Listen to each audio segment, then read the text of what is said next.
Hello नमस्कार दोस्तों। आज अपन अध्ययन करेंगे परंपरागत राजनीति दृष्टिकोण की विशेषताएं। मतलब परंपरागत और आधुनिक दृष्टिकोण है, जिसमें आज परंपरागत जो राजनीति दृष्टिकोण है इसकी विशेषता क्या है इसका अध्ययन करेंगे। एक नंबर है परंपरागत राजनीति शास्त्र अध्ययन प्रणाली की दृष्टि से इतिहासवादी, दर्शन प्रधान और घटनाक्रमी रहा है। मतलब इस पे इतिहास का प्रभाव है, राजनीति दर्शन का प्रभाव है और घटना जैसे घटी उसी क्रम में उसका अध्ययन है। 2 नंबर, इसमें राजनीति के सामान्य सिद्धांत और स्वयं की पद्धति व्यवस्था का अभाव रहा और इसने इसके विकास में कोई विशेष दिलचस्पी भी नहीं दिखाई। मतलब इसकी खुद की जो पद्धति विकसित करने का था उसमें ये हमेशा उदासीन रहा, परंपरागत दृष्टिकोण। 3 नंबर, इसके अध्ययन का मुख्य बिंब यानी फोकस राजनीति एवं सरकारी संस्थाओं का अध्ययन ही रहा तथा इनका अध्ययन भी मूलतः कानूनी दार्शनिक ढांचे में अलग अलग ढंग से ही किया गया। मतलब कानूनी दृष्टिकोण से और दार्शनिक दृष्टिकोण से इसका अध्ययन किया गया।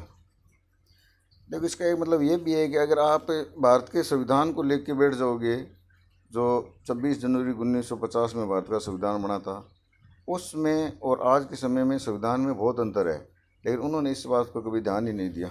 4 नंबर विशेषता है यह संस्थागत संरचनाओं के अंतर्गत राजनीतिक क्रिया या व्यवहार की वास्तविकताओं के प्रति मोटे तौर पर उदासीन ही रहा। 5 नंबर, इसमें विशुद्ध विवेचन पर ही जोर रखा तथा तथ्यों का अंबासा लगाकर भी उसमें विश्लेषण से दूर रहा। तो उसने तथ्य तो एकत्रित किए लेकिन उनका न तो विश्लेषण किया और न इनका सामान्यीकरण किया।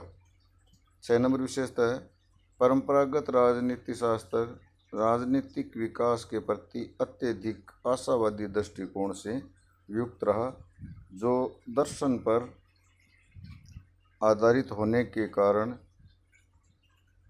सुखवादी कल्पना एवं आदर्श प्रधान बनकर ही रह गया। फिर 7 नंबर है इसका अध्ययन दायरा मूलतः पश्चिमी लोकतांत्रिक देश और उनमें भी प्रधानतः अमेरिकी राजनीति एवं सरकारी संस्थाओं तक ही सीमित रहा। मतलब इसका जो अध्ययन क्षेत्र था वो पश्चिम के जो लोकतांत्रिक देश थे उनमें भी खास तौर से अमेरिका को आदर्श मान के इन्होंने अध्ययन किया।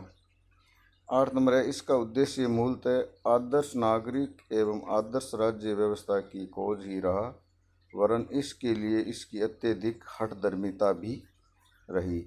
आपका परंपरागत दृष्टिकोण आज होता है पूरा। आज अपन अध्ययन करेंगे राजनीति विज्ञान का आधुनिक दृष्टिकोण, इसकी परिभाषा, इसकी प्रकृति एवं इसका क्षेत्र। पहले आधुनिक दृष्टिकोण की परिभाषाएं। आधुनिक और परंपरागत दृष्टिकोण की परिभाषाओं में मूल अंतर यह है कि जहां परंपरागत दृष्टिकोण राज्य, सरकार, व्यक्ति आदि के अध्ययन पर आधारित है, वहां आधुनिक परिभाषाएं समग्रता यानी पूर्णता पर आधारित है। ये साधनों, प्रक्रियाओं और व्यक्ति के व्यवहार से संबंधित है। इनमें शक्ति और प्रभाव या प्रभुत्व और नियंत्रण की केंद्रीय स्थिति है। परिभाषाएं लिख लीजिए आप। पहली परिभाषा है केटलिन की, बहुत इंपॉर्टेंट है, याद रखना। केटलिन ने राजनीति विज्ञान को शक्ति का विज्ञान माना है। एक केटलिन की परिभाषा और है, वो भी याद कर लेना। राजनीति शास्त्र समाज में नियंत्रण के कार्य से नियंत्रण के फलस्वरूप प्रक्रिया तथा उन संरचनाओं से संबंध है जो भावनाओं के नियंत्रित संबंधों के कारण प्रस्तुत हो। अगली परिभाषा है रॉबर्ट डेल, राजनीति शास्त्र शक्ति, शासन और अधिकार है। अगली परिभाषा है केपलान, एक अनुभवजन्य अध्ययन के रूप में राजनीति शास्त्र शक्ति के निर्माण तथा साझेदारी का विषय है। लास्वेल की परिभाषा बहुत इंपॉर्टेंट है। राजनीति शास्त्र एक प्रश्न है, कौन, क्या, कब और कैसे, who, what, when and how. Pinnock और स्मिथ की परिभाषा, राजनीति किसी भी समाज में उन सभी शक्तियों, संस्थाओं एवं संगठनात्मक ढांचों से संबंधित है जिन्हें उस समाज में व्यवस्था की स्थापना एवं पोषण हेतु तथा उनके मतभेदों को दूर करने हेतु कुल मिलाकर सबसे अधिक अंतिम शक्ति माना जाता है। थैंक यू दोस्तों।